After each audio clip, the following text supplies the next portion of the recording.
វ័យមិនទាន់30ឆ្នាំផងនារីខ្មែរ3រូបបង្កើតម៉ាកផលិតផលសម្រស់ជោគជ័យខ្លាំងអ្នកគាំទ្រសម្រុកទិញដូចទឹកបាក់ទំនប់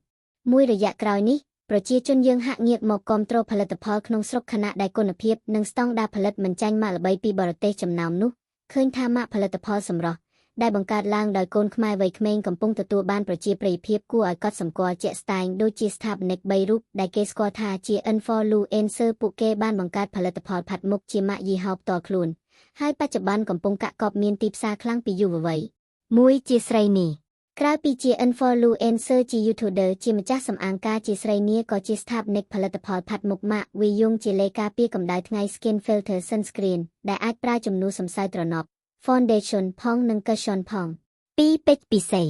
តាមរយៈការបង្កើតមាតិកាវីដេអូចម្រុះជាពិសេសការធ្វើដំណើរកម្សាន្តរបៀបរស់នៅប្រចាំថ្ងៃការស្លៀកពាក់រួមទាំងការធ្វើសប្បុរសធម៌ផងនោះពេជ្រពិសីក៏បានធ្វើជំនួញបង្កើតម៉ាកផលិតផលផាត់មុខឈ្មោះថាផ្កាពណ៌ផាត់ពណ៌ផ្ការបស់នាងអាចប្រើបានទាំងសម្រាប់ធ្វើជាពណ៌ផាត់លើបរបូរមាត់និងភ្នែកផងដែរ3ដាដាវជា influencer មាន style fashion មិនច្រឡំគេដាដាវបានបង្កើតផលិតផលផាត់មុខដែលប្រណិតមើលមកលំដាប់ខ្ពស់មានម៉ាកយីហោឈ្មោះថា